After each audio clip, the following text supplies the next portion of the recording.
రాయలసీమ జిల్లాలో తాడిపత్రికి అంటూ ఒక ప్రత్యేక స్థానం ఉంది. అయితే ఈ తాడిపత్రి జిల్లాలో ఒకప్పుడు జేసీ కుటుంబం ఎంతో బలంగా ఉండేది.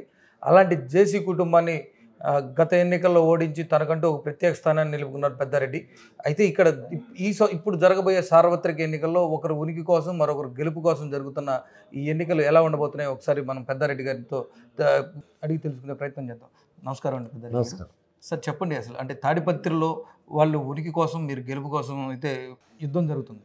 అంటే ఎన్నికల సంగ్రామం జరుగుతుంది. అసలు ఎలా ఉండబోతుంది? ఎన్నికల్లో మళ్ళీ నేను గెలుస్తా అనేదే నా అభిప్రాయం. రెండోది ఏమంటే ఇక్కడ ఉన్నటువంటి వాతావరణం అంటే భిన్నమైన వాతావరణం ఉండేది గతంలో. ఆ వాతావరణం నుండి ఈరోజు తాడిపత్రిలో ప్రశాంత వాతావరణం నెలకొంది. ఎక్కడే కానీ చిన్న చిన్న సంఘటనలు కూడా నిమిత్తం. అర్బన్లో అయితే ఎక్కడ చూసినా పోలీస్ బిల్డింగ్లు ఉండేవి గతంలో. పొద్దున్న లేస్తే ఏం వినాల్సి వస్తుంది అనేది పోలీసు వ్యవస్థలో కానీ ప్రజల్లో కానీ ఉండేది. అలాంటిది నేను ఎమ్మెల్యే అయిన తర్వాత ఎక్కడే కానీ పికెటింగ్లన్నీ ఎత్తేయడం జరిగింది. ఇక్కడ పోలీస్ లా అండ్ ఆర్డర్ అనేది బాగా కాపాడగలిగినారు. ఇవన్నీ అంటే వ్యాపార వ్యవస్థల్లో కానీ మిగతా దానిలలో కానీ ప్రశాంతంగా ఎవరి వ్యాపారాలు వాళ్ళు చేస్తున్నారు. ఎక్కడే కానీ రౌడీ మామూలు కానీ చందాలు కానీ గతంలో చందా బుక్కులు తీసుకొని చందాలు పెట్టేవాళ్ళు. ఏదైనా ఫెస్టివల్ చేయాలన్నా ఏదైనా చేయాలంటే జేసీ కుటుంబం అంటే ఒక చందా బుక్ పోయేది. ఈరోజు ఆ పరిస్థితి లేదు. అందువల్లే ఇక్కడ అర్బన్లో ఉండేటువంటి పబ్లిక్ అంతా నన్ను బాగా యాక్సెప్ట్ చేస్తాను. అంటే ఇప్పుడు కూడా అర్బన్లోనే పెద్దారెడ్డికి కొంచెం పట్టు తక్కువగా ఉంది. రూరల్లో అతను చాలా పట్టు సాధిస్తాడనే ఒక వాదన అయితే ఉంది కదా. దీనికి భిన్న అభిప్రాయాలు. అంటే ఇక్కడ ఎవరైనా కానీ ఒక రకమైన కుటుంబాలు బయటపడాలంటే భయం. ఇతను మేము బయటపడితే మా మీద ఏదన్నా హరాస్మెంట్ చేస్తాడేమని, మా వ్యాపారాల మీద దృష్టి సాధిస్తాడు, మనం ఎందుకు బయటపడాలనేది చాలా మందిలో ఉంది. ఇంకా సామాన్యుడు చూస్తామా, సంక్షేమ పథకాలు ఉన్నాయి, వాళ్ళకి ఏం ప్రభుత్వం నుండి మనకేమొస్తుందనే ఒక ఆలోచన తప్ప ఎవరు మేలు చేస్తున్నారు, గతానికి ఇప్పటికి ఏ విధంగా ఉందనే ఆలోచన వాళ్ళకి పొలిటికల్ సైజ్ పెద్దారెడ్డి అయినా ఒకటే, ప్రభాకర్ రెడ్డి అయినా ఒకటే, ఇంకో రెడ్డి అయినా ఒకటే. ప్రభుత్వం నుండి ఏది లబ్ధి చెందుతారు, మనకు లబ్ధి ఉంటుందా ఈ ప్రభుత్వంతో, లేకపోతే ఈ ప్రభుత్వంతో మనకు నష్టం ఉంటుందా, ఒక మేనిఫెస్టో అవతల నుండి యువతలకి ఏ విధంగా ఉంటుంది, ఇవన్నీ లీడర్షిప్ని చూస్తుంటారు. అంటే పైన వీళ్ళు పెద్దలు వేస్తే టీవీలు చూస్తుంటారు. వాళ్ళు సాయంత్రం పనికి అంతా పోయి సాయంత్రం టీవీ ముందు కూర్చొని టీవీలు చూసినప్పుడు వేరియేషన్ చూస్తుంటారు. అంటే చంద్రబాబు నాయుడుకు జగన్మోహన్ రెడ్డి గారికి వేరియేషన్ చూస్తుంటారు. ఆ వేరియేషన్లో అర్థం చేసుకునే వాళ్ళు ఎవరు ఉండరు. ఆ విధంగా జగన్మోహన్ రెడ్డి గారి మీద, ముఖ్యమంత్రి గారి మీద విపరీతమైన ఒక అభిప్రాయం అనేది కలిగింది. ఈయన ముఖ్యమంత్రిగా ఉంటేనే సంక్షేమ పథకాలు అందుతాయి, మన పిల్లలు కూడా మంచి విద్య ఉంటుంది.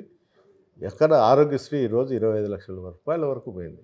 ఫ్యామిలీ డాక్టర్ కాన్సెప్ట్ వచ్చింది. ఇవన్నీ ఈ ప్రభుత్వం ఎప్పుడు చూడలేనటువంటి విధంగా ఈ ప్రభుత్వంలో ప్రజలు, అధికారులకు ప్రజలకు చాలా దగ్గర సంబంధాలు ఏర్పడినాయి. ముఖ్యంగా వాలంటీర్ వ్యవస్థ. ఈ వ్యవస్థ వచ్చినాక చాలా పార్టీకి కానీ ప్రజలకు కానీ ఒక బలమైన వ్యవస్థగా తయారయ్యింది. అందువల్ల నేను గెలుస్తా అనేదే దీనిపైన. అంటే జేసీ వారసుల రాజకీయ వారసుల అస్మిత్ రెడ్డితో గతంలో మీరు తలపడ్డారు, విజయం సాధించారు. ఇప్పుడు కూడా మళ్ళీ తలపడుతూ ఉన్నారు. వాళ్ళ నాన్న ఇదే నియోజకవర్గంలో మున్సిపల్ చైర్మన్, అదే తాడిపత్రి టౌన్ మున్సిపల్ కార్పొరేషన్ చైర్మన్గా ఉన్నాడు ప్రభాకర్ రెడ్డి గారు. అయితే ఆయన గతంలో జరిగిన ప్రెస్ మీట్లలో కూడా తాడిపత్రి అభివృద్ధికి పెద్దారెడ్డి అడ్డం నిధులు రానియకుండా చేస్తున్నాడు, ఆఖరికి చెత్త ఎత్తే వాహనాల్లో డీజిల్ కూడా పోయొద్దని మున్సిపల్ అధికారులకు ఆదేశాలు ఇస్తున్నారని కూడా కామెంట్లు చేయడం జరిగింది. దీనికి నేను ఒకటే చెప్పేది, 40 సంవత్సరాల నుండి డీజిల్ బంకులో డీజిల్ పడతారు. వాళ్ళని బెదిరించినది అతన్ని. నాకు వాళ్ళ సంబంధం కూడా లేదు. ఈరోజు డీజిల్ పట్టిస్తాండేది కూడా నేనే, వాళ్ళకంతా డీజిల్ పట్టిస్తాండేది నేనే. ఏరే అతను తీసుకొచ్చి ట్యాంకుతో తీసుకొచ్చి డీజిల్ పడతారు.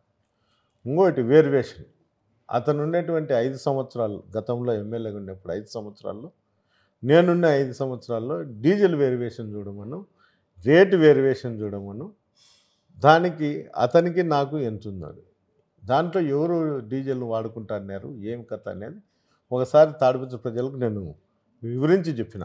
డీజిల్ దొంగ ఎవరు అని ప్రెస్ మీట్ పెట్టి. ఆ మున్సిపాలిటీలో ఎంత అంటే అంత అవినీతి జరిగింది. దానిపైన ఎంక్వైరీ వేసినా కూడా ఎంక్వైరీ ఆఫీసర్లు బెదిరించుకొని దాన్ని ఫాల్స్ కింద రాయించినారు.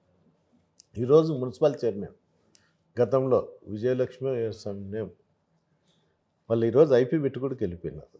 అంటే ఇతను చేసినటువంటి దానిలలో ఆ, తప్పుడు దానిల మీదంత బిల్లులు పెట్టించి అవి పెట్టించి ఒక ప్రభుత్వం మారుతానే భయపడి కొంతవరకు ఆమె కాంపెన్సేషన్ కట్టి ఈరోజు 5.5 కోటి 7 కోట్లు అప్పు చేసి వాళ్ళ హస్బెండ్ కూడా ఎంప్లాయ్ ఈ ఊరు వదిలిపెట్టి పోయినారు 3-4 డేస్ పక్కన.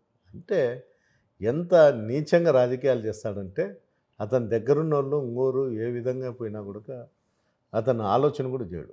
గతంలో అతను వాళ్ళ petrol bunk manager municipal chairman Ramana అని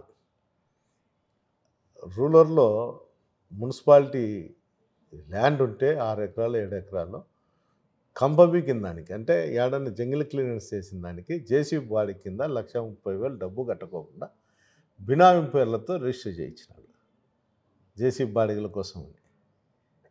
అది కొంతమంది కోర్టుకు పోయి దాన్ని మళ్ళీ రివర్స్ తీసుకొచ్చి మున్సిపాలిటీకి అంటే అంటే కరప్షన్ అనేది కానీ మున్సిపాలిటీ మీద అవినీతి అనేది కళ్ళ ముందరనే కానొస్తుంది. ఇవన్నీ అతను చెప్పి కొన్ని ఏళ్ళ నుండి ఇక్కడ రాజకీయంగా ఉన్నారు కాబట్టి వాళ్ళు 4 సార్లు 5 సార్లు ఏది చెప్తే అది ప్రజలు నమ్ముతారనే దాని కింద అతను చెప్తానే ఉన్నారు. అది ప్రజలు నమ్ముతారో లేదో అతను ఈసారి ఎలక్షన్లో తేలిపోతుంది. అంటే మీరు చెప్తున్నారు జేసీ అవినీతి చేశాడు, ఇప్పటివరకు తాడిపత్రి రైతు అభివృద్ధిలో అతని ప్రమేయమే లేదు, అంటే అభివృద్ధి చేసే ఆలోచన లేదని కూడా చెప్పారు. అది మీరేం చేశారు తాడిపత్రికి? నేను 100 బెడ్ హాస్పిటల్ తీసుకొచ్చాము. చుట్టూ రింగ్ రోడ్ అంతా మేము వేసినాము. టౌన్లో కూడా దగ్గర మేము ఈ గడప దాని కింద వచ్చిన దాంట్లో మొత్తం సిమెంట్ రోడ్లు వేసినాము. సొంత డబ్బులతో డ్రైనేజ్ క్లీనింగ్ కానీ ఎక్కడన్నా పైప్ లైన్లు దెబ్బతిన్నా కూడా మేము సొంత నిధులతో చేయడం. సొంత నిధులు అంటే మున్సిపాలిటీ కార్పొరేషన్ ఉందిగా, ఉంటే కనుక అతను మాకు సహకరించాలి కదా, మున్సిపల్ కౌన్సిల్లో సహకరించాలి కదా. ఇప్పుడు కూడా ఒక 18 కోట్లు 20 కోట్లు టెండర్ లేసి కోరుకున్నాం ఆయన కౌన్సిల్లో పెట్టాలి. అంటే రకరకాల కారణాలతో వీడు ఇబ్బంది పడుతుంటే ప్రజలను ఇబ్బంది ఏమో మేము చూడలేం కదా. నేను 14 లేసి బజార్లోకి పోయేవాడిని, వీధిలోకి పోయి నీళ్ళు వస్తున్నాయమ్మా, లేకపోతే డ్రైనేజ్ వచ్చింది, శానిటరీ వచ్చింది, ఇంకా ఏమన్నా ఉంది అంటారు. వాళ్ళు చెప్పినప్పుడు దాన్ని నేను రెక్టిఫై చేయలేకపోతే మళ్ళీసారి నేను వీధి లేకపోలేను. అందువల్ల నేను పెట్టాల్సి వస్తుంది. ఎవరన్నా అక్కడ మనకు బాగా క్లోజ్ ఉంటే వాళ్ళతో చేపియ్య అని చెప్తాం. వాళ్ళు లేకపోతే మేము డబ్బు పెట్టి చెప్పాల్సిన పరిస్థితి. అంటే మీ ఇద్దరు వైరి వల్ల తాడిపత్రి ప్రజలు ఇబ్బంది పడుతున్నారా? ఉంటుంది కదా. మీ మీద కోపంతో ఆయన శానిటేషన్ చేయగా అంటే దానివల్ల మీరు మీ సొంత నిధులు పెట్టి చేపిస్తున్నారు అంటే అంతే, ప్రజలు ఇబ్బంది పడకూడదనే. అంతే కదా. ఏంటికి నిన్న మున్సిపల్ సిబ్బంది స్ట్రైక్ చేసినా కూడా నేనే సొంతం ట్రాక్టర్లు అంతా అంటే మా అనుచరులు అందరూ ఈ ట్రాక్టర్లు తెప్పించి మేము ముందుకుండి అది శానిటరీ అంతా క్లీన్ చేయడం జరిగింది. మీరు కనుక్కోండి. అంతకుముందు కరోనా టైంలో కూడా అదే పరిస్థితి ఉన్నప్పుడు మేమే తీసుకొచ్చి చేయడం జరిగింది. ప్రతి ఇంటికి కూడా మేము కూరగాయలు ఉంచడం జరిగింది దాదాపు 2-3 సార్లు. ఎందుకు ఇవన్నీ చేయాల్సి వస్తుందంటే మనం ప్రజల్లో ఉండల్లా, మనం ఎమ్మెల్యే అయిన తర్వాత వాళ్ళకి ఎలాంటి ఇబ్బందికరమైన పరిస్థితులు ఉండకూడదు అనే దాని కిందనే మనం చేయడం జరుగుతుంది.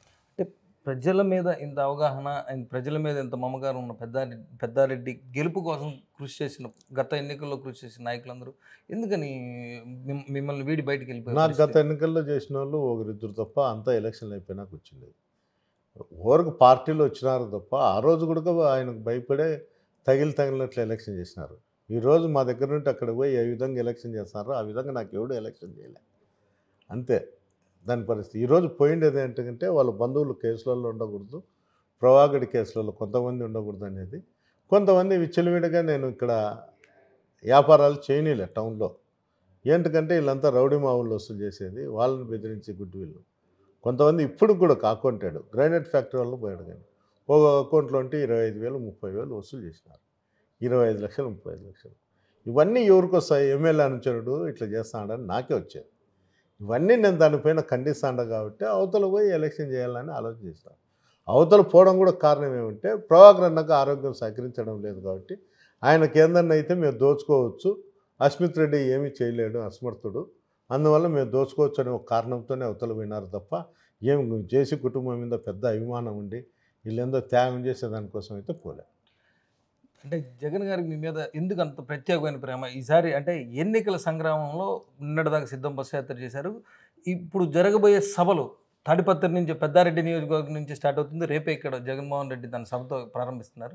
అంటే జగన్ గారికి మీ మీద అంత ప్రత్యేక అభిమానం ఏంది? అభిమానం అనేది ఏం లేదు కానీ అతనికి తెలుసు నేను ఎక్కడ కరప్షన్ చేయలేదు, ఇక్కడ బాగా ఊహించని రీతిలో ఇక్కడ జరుగుతుంది.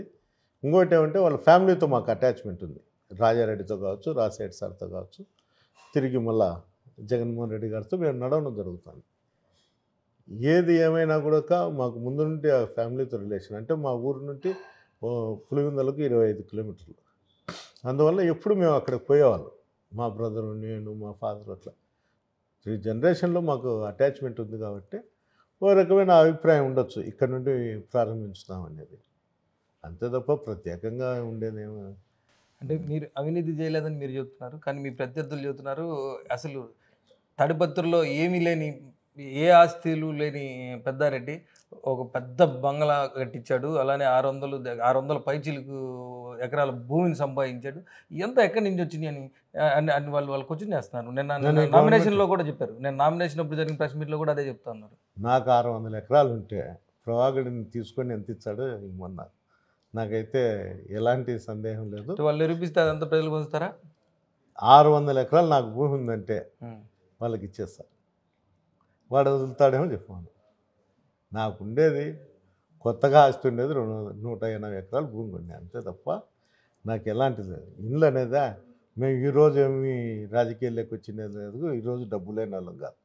ఎప్పటి నుంటో మాకు వ్యవసాయం ఉంది. ఏం కథ వాళ్ళ మాత్రం మేము 1000-15 నెలలు బ్రాండ్ షాపుల కాడ తీసుకొని పాత టైర్ల కోసం ఎంపలాడి వాళ్ళ బస్సులు తిప్పుకుండే పరిస్థితుల్లో ఉంటే మేము రాలే. వాళ్ళకి చందాలు ఇచ్చే పరిస్థితులు ఉంటే మేము వాళ్ళకన్నా ఆర్థికంగా కిందకుండే పరిస్థితికి వచ్చినాం తప్ప ఏరేదేముంది. వాళ్ళన్న ఎమ్మెల్యేగా అయినప్పుడు ఒకటి కొత్త జీప్ ఇచ్చి 10,000 చందా ఇచ్చి బీగాలు ఇచ్చిన వాళ్ళం మేము. మాతో చందా తీసుకుని ఉన్న వాళ్ళు వాళ్ళు. మాతోనే కాదు చాలా మందితో చందాలు ఇచ్చుకున్నారు. నేనేమో ఎత్తిపోయిన కుటుంబమో లేకపోతే మా రాజకీయ కుటుంబం కాకుండా కాదు. వాళ్ళు ఎన్ని ఆస్తి ఉన్నది వాళ్ళ నాయనగారికి, వీళ్ళకి ఎంత ఆస్తి ఉందో ఒకసారి వాళ్ళకి చెప్తే తిరిగి నాకు 600 ఎకరాల భూమి ఉంటే ఒక్క ఎకరా నాకు 200 మా పాత ఆస్తి 100 ఎకరాలు తప్ప ఎక్కడన్నా ఒక్క ఎకరా ఎక్కువ చెప్పినా కూడా వాడినే తీసుకున్నాం. అంటే మీరు ఇంత ఇదిగా చెప్తున్నారు, అసలు పెద్దారెడ్డికే ఎందుకు ఓటేయాలి? అది ప్రజలను అడగాలి, నన్ను అడగాలి. అలానే కదా సార్. అంటే మీరు జనరల్గా మీరు ప్రచారానికి వెళ్తారు. ప్రచారానికి వెళ్ళినప్పుడు మీరేం చేశారన్నది చెప్తారు కదా. అసలు అంటే పెద్దారెడ్డికి ఎందుకు ఓటేయాలి అంటే జనానికి మీరు ఏం చెప్తారు? అంటే జనాన్ని ఎందుకు మీరు ఎలా ఓటు అభ్యర్థిస్తున్నారు? నేనైతే మా పార్టీ ఇచ్చినటువంటి సంక్షేమ పథకాలు, మేము వీటికి వచ్చినటువంటి ప్రజలతో ఉండేటువంటి అనుబంధం. అంటే నేనేందో ఎలక్షన్ వచ్చింది ఈరోజే తిరుగుతాను. నేను ఎమ్మెల్యే అయినప్పటి నుండి తరచుగా ఎప్పుడో సరి నెలకో 15 రోజులకో ప్రతిసారి పబ్లిక్లో తిరుగుతూనే ఉంటాను. పెద్దారెడ్డితో జనం కూడా మమ్మల్ని మాట్లాడతారా? కొంత ఫ్యాక్షన్ లీడర్ అనే ఒక ముద్ర ఉంది మీ మీద గతంలో. అంటే ఇప్పుడు ఆ ముద్ర పోయి జనం మీతో మమ్మకమై డైరెక్ట్గా వచ్చి వాళ్ళ సమస్యలు చెప్పుకునే పరిస్థితి ఉందా? ఉంది. మా ఆఫీస్కి లేడీస్ వస్తారు 50-60 మంది ప్రతిరోజు వస్తుంటారు. ఏదో కారణాల వల్ల ఈ ఎలక్షన్లు కాబట్టి ఇది ఉంటుంది కానీ రావడంలో కానీ ఎప్పుడు కూడా 30-40 మంది ఎప్పుడు లేడీస్ వస్తారు ఆఫీస్కు. వాళ్ళ ఇంటికాడికి ఎంతమంది పోతారో ఒకసారి అడగండి. వాళ్ళ కార్యకర్తలు కాకుండా పబ్లిక్ ఎంతమంది పోతాంటారో ఒకసారి అడగండి. మీరు నేను పోయినప్పుడు క్యాన్వాస్ కానీ ఎప్పుడన్నా రాండి, లేడీస్ ఎట్లా రిసీవ్ చేసుకుంటారు నన్ను. అతను పోయినప్పుడు కానీ అతను కొడుకు పోయినప్పుడు కూడా చూడండి ఏ విధంగా రిసీవ్ చేసుకుంటారు రండి. మా వీడియోస్ చూడండి కావాలంటే. నాకు ప్రజలతో మంచి సంబంధాలు ఉన్నాయి. అంటే మనం వాళ్ళను మాట్లాడించే తీరు బట్టి వాళ్ళు మనతో అటాచ్మెంట్ పెరుగుతుంది. అంటే నెగిటివ్ కూడా చెప్తా అంటారు. తెలుగుదేశం అభిమానులు ఉంటారు, మేము తెలుగుదేశానికి వేస్తున్నాం అనేవాళ్ళు కూడా ఉంటారు. అంటే అంత చెప్తారంటే మనం వాళ్ళతో ఏ విధంగా షేర్ చేసుకుంటానో ఒకసారి ఆలోచన. ఆయనకు చెప్పమను మేము వైఎస్ఆర్సీపీ చేస్తున్నామని ఆయనకు చెప్పలేరు. ఎందుకంటే చెప్తే ఇబ్బంది పెడతాడని. నాకు చెప్పగలుగుతారు తెలుగుదేశం వాళ్ళు కూడా మేము తెలుగుదేశం వేస్తాంలేనా ఏడా ఎప్పుడు నుండి ఉన్నామన్నా అని చెప్తారు. అతనికైతే చెప్పలేరు. అంటే అతనికి ప్రజలకు సంబంధం లేదు. ఒకవేళ చెప్పిరనుకో ఇతనికి అధికారం వచ్చి మన ఇల్లు కొడతాడేమో, మెటికెళ్ళి కొట్టేస్తాడేమో మున్సిపాలిటీలో అనేది ఒక భయం. అంటే పెద్దారెడ్డిని కలవాలంటే ఎటువంటి కోటరీ లేదా? అలాంటిదేం లేదు. నేను చెప్పేది కాదు ఎవరన్నా. అంటే ఇప్పుడు 365 రోజులు 24 గంటలు మీరు అందుబాటులో ఉంటే ఎప్పుడైనా రావచ్చా? ఎప్పుడైనా రావచ్చు. నేను 6 గంటల నుండి సాయంత్రం 6:30, 7 వరకు ఇన్నే ఉంటా. నాకు ఏరే పని ఏం లేదు, ఏరే వ్యాపారాలు లేదు. ఏదంటే మా పిల్లలు చేసుకుంటారు కానీ నాకుంటే వ్యవసాయం. పోతే మధ్యాహ్నం పూట్ల వ్యవసాయానికి పోతా. లేకపోతే పొద్దున్నే 6కి లేసి పోయి 9:30 కల్లా ఇంటికి వస్తా. బయటకు పోయేది నెలకు 5 రోజులు, 4 రోజులు పోతా. అంతకు మించి 20, 25 రోజులు నేను ఆఫీస్ కట్టుబడే ఉంటా. అంటే పెద్దారెడ్డి ప్రజలకు అందుబాటులో ఉంటాడు, అందుకని మళ్ళీ తాడిపత్రిలో పెద్దారెడ్డిని గెలిపిస్తారనేది మీ నమ్మకం? అంతే, వేరేదేం లేదు. వాళ్ళకు ఉండేటువంటి ఇక్కడ పరిస్థితులు మారినాయి. గతంలో పొద్దున్న లేస్తే ఎక్కడ చూసినా చిల్లర గలాటలు, ఫ్యాక్షన్ హత్యలు, రకరకాల కారణాలు. ఎవరన్నా వినకపోతే పోలీసులు పోయి వాళ్ళ ఇంటి దగ్గర దాడులు, ఇవన్నీ జరుగుతున్నాయి. ఈరోజు ఆ పరిస్థితి లేదు. పెద్దారెడ్డి అటువంటి ఏం చేయించలేదా? అట్లాంటి చేయించింటే ఈరోజు తెలుగుదేశం పార్టీని లేదని చెప్తాను కదా. అంటే మీరు ప్రభాకర్ రెడ్డి ఇంటి మీదకి వెళ్ళారు కదా సార్? వెళ్ళడం అనేది కాదు, నేను మాట్లాడడానికి పోయినా అని చెప్తున్నా. మీరు వెళ్ళడం అనేది వేరు.